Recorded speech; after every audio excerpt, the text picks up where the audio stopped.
Hello everyone, welcome back to the channel. तो अब हम लोग करने जा रहे हैं हमारे chapter light reflection and refraction के इन टेक्स्ट क्वेश्चंस।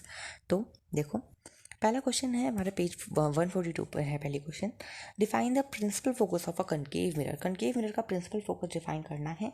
तो पहले तो कनकेव मिरर बना लेते हैं। कनकेव मिरर कौन सा मिरर होता है जिसका रिफ्लेक्टिंग सरफेस अंदर की साइड में होता है। ठीक है, तो आया मिरर।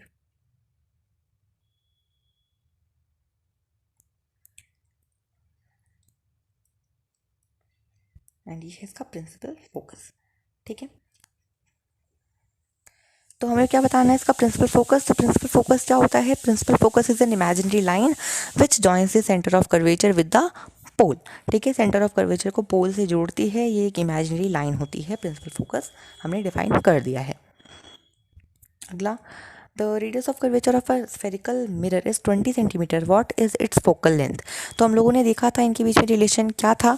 जो एफ होता है वो आर बाय टू के इक्वल होता है। तो अगर हम लोग आर बाय टू करेंगे तो देखो, इसको हम लोग करते हैं सॉल्व। जो एफ होता है वो किसके इक्वल होता है? आर बाय टू के। ठीक है, तो फोकल लेंथ कितनी हो जाएगी? 20/2, यानी आ गई फोकल लेंथ हमारे पास 10 सेंटीमीटर।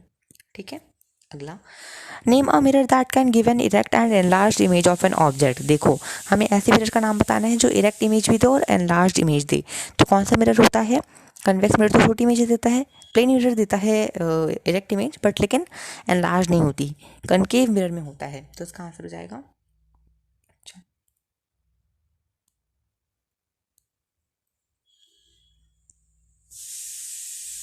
तो इसका आंसर हो जाएगा कनकेव मिरर। अगला, why do we prefer a convex mirror as a rear view mirror और इन व्हीकल्स? तो ये हम लोगों ने देखा था क्योंकि इनकी जो रेंज होती है वो काफ़ी ज़्यादा होती है और डिमिनिश्ड इमेज बनाता है, वर्चुअल एंड डायरेक्ट इमेज बनाता है हर टाइम पे। इसीलिए इसको हम लोग यूज़ करते हैं अपने व्हीकल्स के रियर व्यू कैमरास के लिए।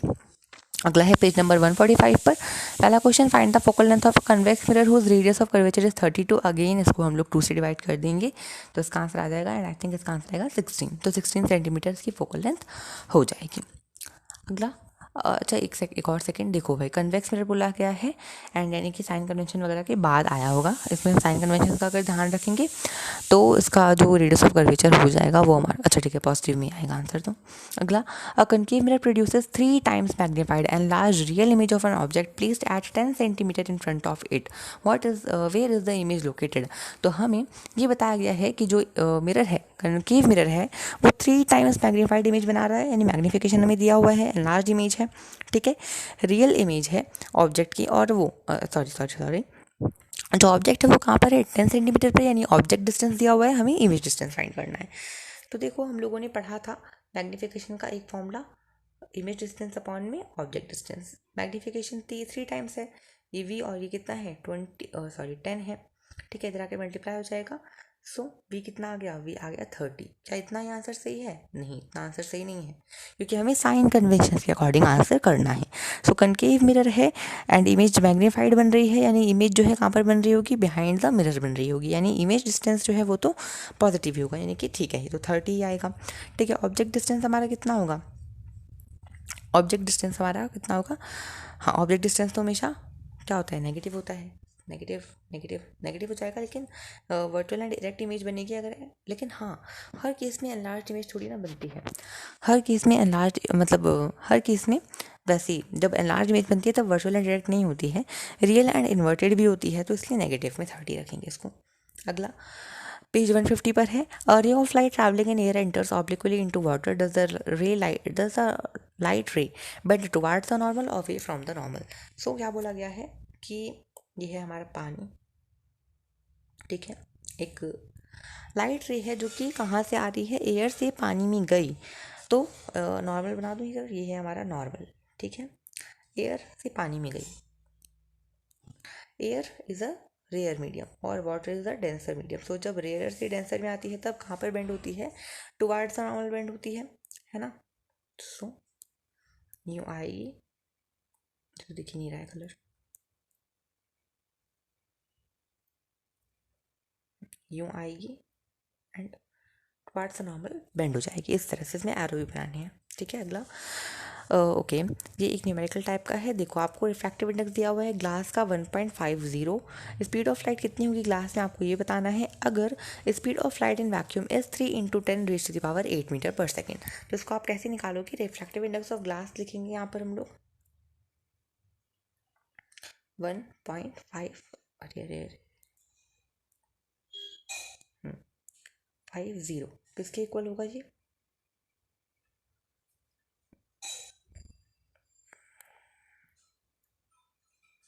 ये इक्वल हो जाएगा हमारा speed of light in vacuum upon में speed of light in glass. फिर इसको आप सॉल्व करोगे तो फिर ग्लास में कितनी स्पीड होगी ये निकल जाएगा, इसको डिवाइड कर देना बस। अगला फाइंड आउट फ्रॉम, ओके ये एक टेबल है हमारी बुक में दिया हुआ था। तो सबसे हाईएस्ट ऑप्टिकल डेंसिटी है डायमंड की, and also find the medium with lowest optical density. Lowest optical density I think water की थी शायद। टेबल में आप लोग देखोगे तो आपको पता चल जाएगा। डायमंड का जो रिफ्रैक्टिव इंडेक्स होता है वो होता है 2.42, तो उसकी सबसे हाईएस्ट होती है। अगेन ये भी टेबल का ही है। You are given kerosene, turpentine and water, in which of these does the light travel fastest, use the information given in table 9.3। तो जिसका रिफ्रैक्टिव इंडेक्स कम होगा उसमें लाइट रे ज़्यादा तेज फास्ट मूव करेगी, जिसका ज़्यादा होगा उसमें धीरे मूव करेगी। ठीक है, तो अगेन आ गया रिफ्रैक्टिव इंडेक्स डायमंड का है 2.42। इसका क्या मतलब है? तो इसका मतलब ये है कि डायमंड में सबसे मतलब लाइट रे जो है वो काफ़ी ज़्यादा देर तक रुकती है। ठीक है, जो रेशियो है स्पीड और लाइट इन डायमंड अपॉन में डायमंड का with speed of light in vacuum वो काफ़ी ज़्यादा है। ठीक है, यानी इसलिए इतना चमकता है ना वो। ठीक है, अगला है पेज 158 का। Define one dioptre of power of a lens. So one dioptre is equals to 1 metre, यानी किसी लेंस की फोकल लेंथ 1 मीटर होगी तो 1 डायोप्टर उसकी पावर हो जाएगी। अगला है a convex lens form a real and inverted image of a needle at a distance of 50 centimetre from it. Where is the needle placed in front of the convex lens of the image is equal to the size of the object, also find the power of the lens. So हमें बोला गया है कि एक convex lens है, ठीक है, जिससे 50 सेंटीमीटर के डिस्टेंस पर एक क्या रखी हुई है, 50 सेंटीमीटर के डिस्टेंस पर एक नीडल रखी हुई है, और वो जहाँ पर रखी हुई है ना वहाँ से कन्वेक्स लेंस में जो इमेज बन रही है वो उसके इक्वल साइज़ की बन रही है। इट मीन्स ये जो रखी हुई है हमारी नीडल, ये रखी हुई है 2f1 पे, जो कि इसका एक तरह से सेंटर ऑफ कर्वेचर है। ठीक है, तो आपको बताना है कि इसकी पावर कितनी होगी। ऑल्सो ये बताना है कि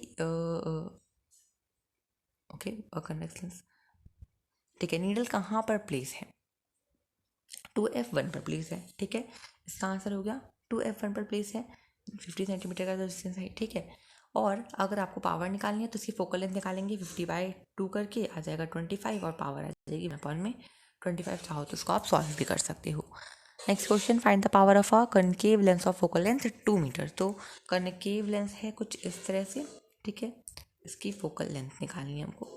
फोकल लेंथ अच्छा पावर निकालनी है। फोकल लेंथ इसकी कितनी है, 2 मीटर्स दी हुई है। तो power what happened, power is equals to 1 by focal length से आ जाएगा 1/2, यानी कि 0.5 मीटर सॉरी डायोप्टर इसकी पावर आ जाएगी। ठीक है, नेक्स्ट। ठीक है, तो नेक्स्ट वीडियो में हम लोग करेंगे इस चैप्टर के बैक एक्सरसाइज क्वेश्चन। तो मिलते हैं नेक्स्ट वीडियो।